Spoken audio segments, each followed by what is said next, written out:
If you're like me, and you hate video introductions, and you have little time for bullshit, then skip to the timestamp on screen to go straight and draw into the video. Otherwise, get ready for some introductory lubrication. This is not an anti-vegan video, by any means. I will even leave this piece of info in the corner of the screen, to make sure it's perfectly clear throughout the whole thing. And, I would say, I have nothing against vegans, but that would not be entirely true. The moral superiority that they think they have by posting those passive-aggressive posts on Instagram or by commenting on every chance they get to claim their lifestyle is quite annoying. But I will say that if at this moment you, dear viewer, don't follow any diet or some kind of diet restriction, then experimenting with vegetarianism or even veganism might be worth a try health-wise. Just make sure you study its weaknesses, because it can also be very detrimental in the long run. But narrator, you handsome and eloquent speaker, I hear you say.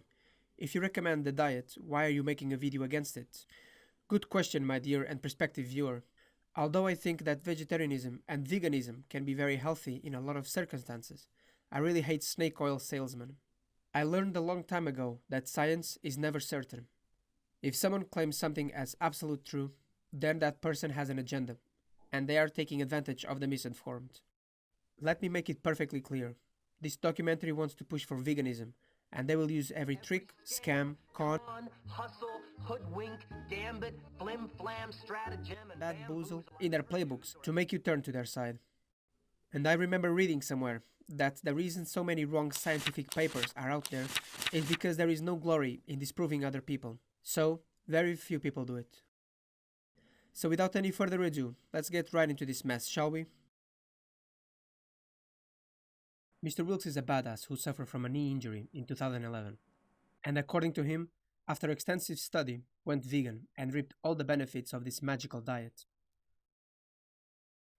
But, as a narrator, he is quite unreliable. He says he has 5 black belts, 15 years and 5 black belts later. when in reality he seems to only have 2. That is still impressive, and 2 more that I have. But why would you lie about it? He is also a full instructor of Jeet Kune Do, that does not use a collar belt system, but even counting that, you are too short. Later in the video, he claims, Trained for at least 6 months. I spent more than 1,000 hours studying peer-reviewed science on recovery and nutrition. 1,000 hours in 6 months, that is 6 hours every day for 180 days straight. I mean, it's not impossible by any means, but again, I can't help but feel a small deception there. I feel icky attacking someone's character and not its arguments, but I also feel it's important to see the kind of person that is trying to sell us an idea. After all, a fat person can be a dietitian, but you take everything they say with a grain of sugar. During the video, Mr. Wilkes will tell you how veganism led him into being in the best shape of his life, even breaking a local gym record. I can't believe you just did that, man. The only thing that had changed was my diet. I couldn't get going. However, what he omits to say is what actually happened after going vegan. But my goal from the beginning was to recover from actual injuries. His objective by going vegan was a fast recovery from injury and getting back into fighting as soon as possible. And this was back in 2011. However, in May 2012, he announced his retirement due to injury. I'm guessing those broccoli weren't that magical after all. So, Mr. Wilkes is out there selling this idea that going vegan will speed up your recovery, when, in his case, it did nothing for him in the real world. He may say he feels better and that he broke personal records, but in reality, is that he never fought again competitively. Finally, regarding the producer, Mr. James Cameron, you probably don't know that he owns his own pea protein company named Verdiant Foods, and that has since become the largest producer of pea protein in the USA. Seems like the type of person more concerned in pushing his product than telling us the whole truth, I would say. Can you really trust these people? I have to admit, when I first saw the Game Changers, I was enamored by the idea of eating and training like a gladiator. After all, the series Spartacus is one of my favorites, mainly for 2 reasons. But just like when you wake up the next morning and you realize the mistake you have made due to beer goggles, as I studied the documentary, the deceptions became apparent. In the video, they mentioned that indeed it was true that the gladiators were called hordiari. Which means beans and barley muncher. However, hordium means barley, and hordiari means barley men. So why would they lie about the beans and muncher part is beyond me. At some point, Wilkes says that The gladiators were highly prized fighters who got the most advanced training and medical care in the Roman Empire. But this is not true. According to John Follane, The Dying Game, How Did Gladiators Really Lived, gladiators were considered very low in the social scale, almost akin to slaves. For the Romans, wheat was the superior cereal, and barley was given to the poor, the slaves, and gladiators. And, according to Fortrell 2006 and Carter 2004, this guy, whose name I will not try to pronounce, considered one of the most accomplished medical researchers of antiquity, heavily criticizes the gladiator diet, including its long-term health prospects. There were indeed some gladiators that were treated almost like royalty, but these were very rare exceptions. And again, according to Follane, no more than a dozen through all gladiator history. What blows my mind is that 6 minutes in, they even go against their narrative by having a scientist mention that gladiators had high levels of strontium in their bones. High strontium levels in vegetarians, low strontium levels in carnivores. I will make it clear. You do not want strontium in your bones. You want calcium. Strontium will lead to brittle bones and higher chances of damage. According to the Agency for Toxic Substances and Disease Registry, in children, strontium consumption can replace calcium in bones and lead to bone problems. Meaning that putting a growing child or teenager on a heavy plant-based diet will increase the risk of growing weak bones and more probability of injury. To finalize my point, people think gladiators look like this, but the best would often look more like this, simply because more fat gives you more protection against stabbings and cuts. So here's what they don't tell you. 1. If you eat a vegan diet as you grow up, your bones will be weaker because of strontium absorption. And 2, gladiators to be successful would like to pack in the pounds and have quite a lot of fat. This documentary then dives into Mr. Wilkes, finding out that apparently it's carbs, not protein, that gives you energy. I was confused about how his meat-free diet could possibly give him enough energy. I don't know what these producers have been smoking, but I would love to have the name of their dealer. I have never seen anyone say that protein gives you energy. Ever since I dived into nutrition, that everyone knows that energy comes from sugar, pasta, rice, and bread, or to put it simply, carbs. Everyone also knows that protein is the binding blocks of your body, not the energy source. So, this supposed discovery that carbs gives you energy, and not meat, is completely useless. He even says that since 1908, there were already vegetarians that were winning gold medals. As early as 1908, plant-based athletes were starting to claim their first Olympic golds. Are you still sticking to your vegetarian diet, Mary? Very rigidly, yes. I really don't see the need to include the lie of this recent discovery. In recent decades, what was rediscovered is that you don't need carbs to survive. When you replace it with dietary fat, and if pushed, your body will convert muscle into energy. But those are discussions for another video. The documentary also tells us a few cases of extreme athletes that have achieved great feats by being or by going vegan. We get to know athletes such as Morgan Mitchell, Kendrick Ferris, Dotsie Bouch, Patrick Babomian, Brian Jennings, Derek Morgan, and Scott Jurek. I think that initially, these examples were simply to give out the point that you can be an extreme athlete on a vegan diet, and in some cases, like endurance exercises, it might be ideal due to the heavy carb load. But the way they phrase it, and the way the documentary is presented, you may get the idea that no matter who you are, if you go vegan, you will be better than you are at the present. Scott even says that my diet was fueling my victories. And there was no question that the plant-based diet was fueling my victories.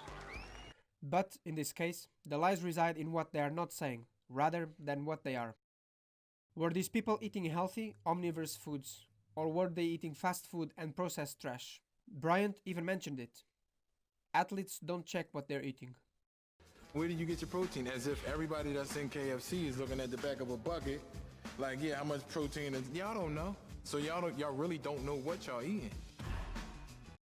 Most famous diets seems to have the same reaction by a lot of people. However, it seems that what people don't understand is the fact that it's not what you are eating, but as well as what you are not. By going on a whole foods diet, you are effectively eliminating processed food, and with it, hundreds of weird chemicals and synthetic products from your body. Heck, even people going on a 7-day fast say they hit a new spiritual level. For the first time in what is probably their whole life, they are not putting in their bodies weird toxins that would come from restaurants and pre-packaged food. Of course you will feel like you never did. For the first time, you stop poisoning yourself. But back to the documentary. One thing to note is that the examples presented, in the grand scheme of things, they are not that impressive. All cases of vegan athletes presented can be paired with a much better meat-eating athlete. And I will leave you with a Brian Shaw clip challenging Babomian. Let's put all the talking aside, whatever, and if you want to come and step up to the plate and challenge me in literally in anything, I'm game to go in any event, feel pretty comfortable in saying that in any lift that he's claiming he has a world record, I've lifted more. Remember when in the documentary we see Patrick break a world record? Brian beat Patrick's record by 155 kilos on the super yoke. 155 kilos. What a monster. This graph right here is complete nonsense. Even meat eaters like me get roughly half of their protein from plants. Because it says that vegan people receive more protein from plants than meat eaters. Well fucking done. If you eat more plants, you get more nutrients from plants. Award-winning documentary here, people. Good job. However, it is easy to see why they decided to show the graph like this, instead of boring one from the study. If you are not paying attention, you would get the impression that vegans eat more proteins than meat eaters. This is the kind of sneaky message they are trying to slide in. Afterwards, they follow this claiming that, For example, 1 cup of cooked lentils or a peanut butter sandwich has about as much protein as 3 ounces of beef or 3 large eggs. myfooddata.com is a wonderful website where you can compare and analyze the macro and macronutrients of food. It does seem that 1 cup of lentils almost matches the 3 eggs in terms of total protein, but not when it comes to quality.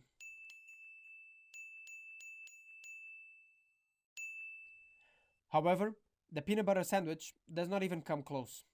You would need to amp the peanut butter to almost 4 tablespoons to match the eggs, but look at the difference in calories. And just like the lentils, it still does not reach the eggs in terms of protein quality. Now, just for fun, let's match it to plain chicken breast and holy fuck, it's not even fair. Animal protein is of higher quality and more nutrient dense. End of story. If any vegan tells you otherwise, redirect them to me. I would love to see a counter-argument regarding this. I was surprised to discover that every single plant contains all the essential amino acids in varying proportions. Yes, Mr. Wilkes, you are correct. But you should also mention that those proportions can be so small they are negligible. That's why some herbivores need to spend their whole day eating. They need massive amounts of vegetables to get enough nutrients. In the study you presented, it is mentioned that mixtures of plant proteins can serve as a complete as well-balanced source of amino acids for meeting human physiological requirements. Basically saying that if you don't eat the right mixture of plants, you will have insufficient amino acids. You can have enough macros of protein, but you may still be missing some specific amino acids. If you are vegan, I would recommend checking your levels of methionine especially. I could not help but laugh when they brought in the American football players to show us the difference in food effects in their body. Today we're going to be feeding them 3 burrito breakfasts with a lot of protein. Tomorrow we're going to feed them all bean burritos. 2 hours after each meal, the players had their blood drawn and put into a centrifuge. This test shows once again how much they are trying to fool you by not giving you all the data. The test they presented does not measure the endothelium that Mr. Wilkes mentioned. It just measures how much fat circulates in your blood. And, of course, we are not told how much fat was on each burrito. Just because it had a bit of avocado does not compensate for the oil butter used in cooking of the meat, how lean was the meat, and the cheese on top. It is funny how in this test they did not use the peanut butter sandwich versus chicken breast sandwich. Not even the players seem like they want to be there. And I found better acting in my 6-year-old niece dance recital. But I was never shy of doing some legwork, and I found a study that actually measures animal product effects on the endothelium. This one actually measures the endothelium function rather than just spinning your blood a little. And alas, the study shows that lean animal products have no impact on endothelium function. Mr. Wilkes then shows in quick succession 2 studies that supposedly prove their point. Dr. Vogel's experiment was backed up by numerous studies measuring how a single animal-based meal can impair blood flow. The first one is a look at the oral fat loading test, not animal products specifically, but fat in general. But they quickly move on so you don't see it. While the second one is titled Has Avocado Modulates Something Something.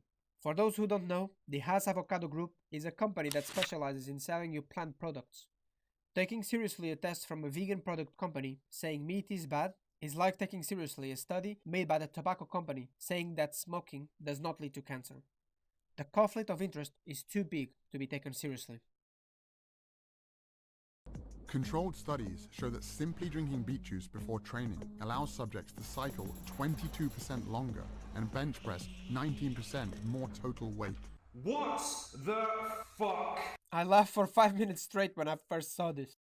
I wonder why I don't see everyone in the gym drinking beetroot juice before their training.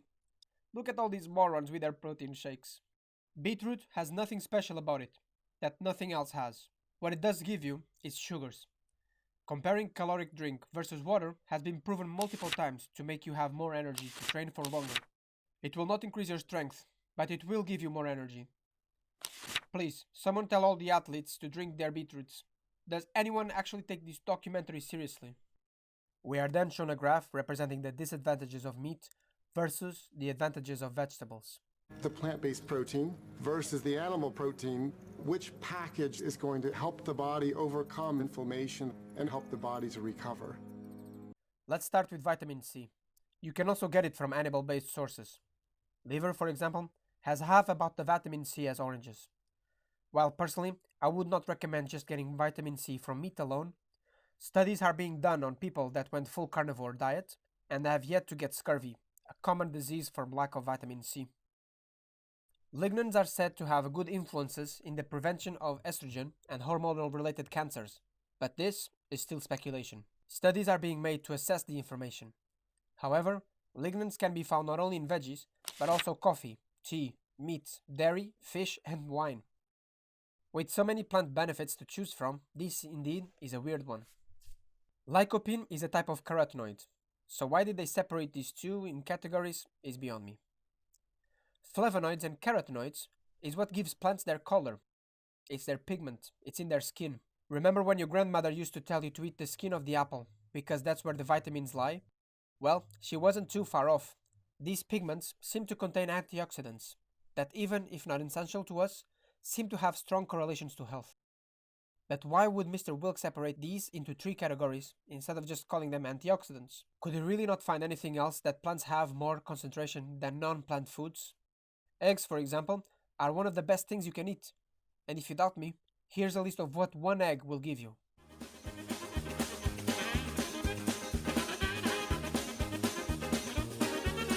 Now, let's see what the so-called bad package of animal products have.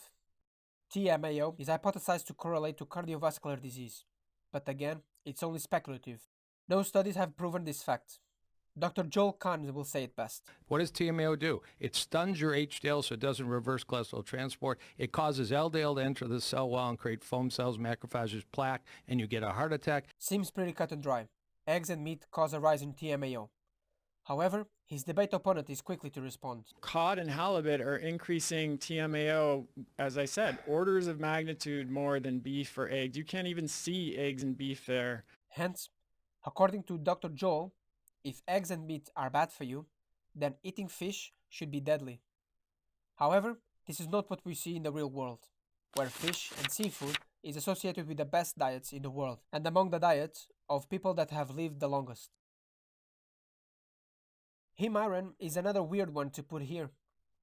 Our bodies need heme to the point that if we don't consume it, we will produce it. The paper presented accusing heme iron is an epistemological study, in which is dismissed by only showing correlation and not causation, doing so by ignoring multiple other lifestyle variables.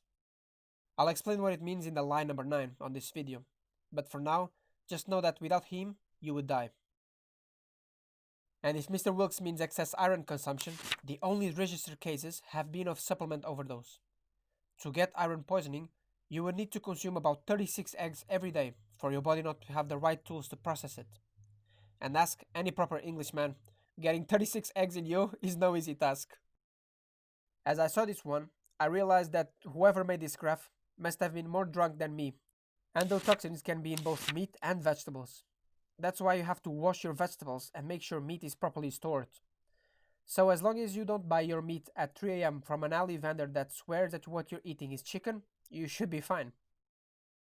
Advanced glycation end products happens when a protein and fat molecules combine with sugars and become glycate. To make a long story short, this is bad. And it is true that most fatty red meats will have the highest number of AGEs. So red meat is bad, right?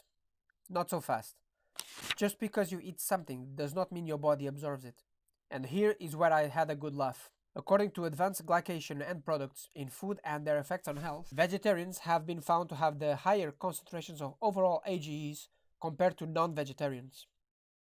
The source itself asks for more studies to be made regarding AGEs, but all the other studies I found were as inconclusive in relating animal products and AGEs and harmful health. So if you want less AGEs, eat less vegetables. It's what science says. A 2018 study called No Increase in Colon Cancer Risk Following Induction with New 5GC, a study with over 200,000 patients, found to not support the hypothesis that the long-term overexposures to anti-Unu5GC bodies triggers a malignancy in the colon. The hypothesis that New 5GC causes cancer came from a lab rat study that did invited some more research when it was made, but has since been proven false multiple times. In order for rats to develop cancer, a high concentration dose of New 5GC had to be administered. And trust me, a high concentration dose of anything will kill you. Remember when I mentioned that epistemological studies can be dismissed simply because they show correlation and not causation? This is a classic tactic used by vegan scientists, and they are so blind by the assumption they are right, they can't see any other explanation. These studies take a bunch of people which are asked about their diet and see the results in health. Pretty simple and straight to the point, no? However, what they are ignoring, the huge elephant in the room. Vegan people are more likely to carry a healthier lifestyle that has nothing to do with what they eat. They are also likely to drink less alcohol, smoke less, and exercise more. And moreover, these studies don't show if people that eat meat are having it grilled with olive oil or they are having it deep fried with barbecue sauce. So maybe, just maybe, it is not the meat that is killing you, but the drinking, smoking, laziness, and the amount of processed crap most meat eaters eat. Just maybe, I would say. It is like asking a bunch of people in the UK where they live and concluding your study by saying that living in Scotland causes liver damage. Mate, maybe it's not where you live, but what you drink in that case. It would also help explain why the only diet that has ever been shown to actually reverse heart disease is a plant-based one. Are you on drugs? Mate, the oldest living population is found in Okinawa. It says that Ryukyu cuisine begins with pork and ends with pork. And the best proven recommended diet is the Mediterranean one. This begs the question, what do the oldest people in the world eat? Emma Morano lived until 117 years old, ate 2 to 3 raw eggs a day. Israel Christer, 113 years old, would have pickled fish every day. Susanna Mushat, 116 years old, ate eggs and bacon every day. Misao Okawa, 117 years old, favorite food was sushi, and not that fruit vegan crap. Jane Comment, 122 years old, ate meat, drank milk, and loved cheese and chocolate. And that's it. 10 lies in this documentary, and we are only halfway through it. Let me know if you would like me to cover the other half of the documentary. And to all of you, dear listeners, please take any information, whether it is from me, a documentary, or any source with a critical mind. I am open to have my views change. Let me know in the comments what would you like me to discuss next.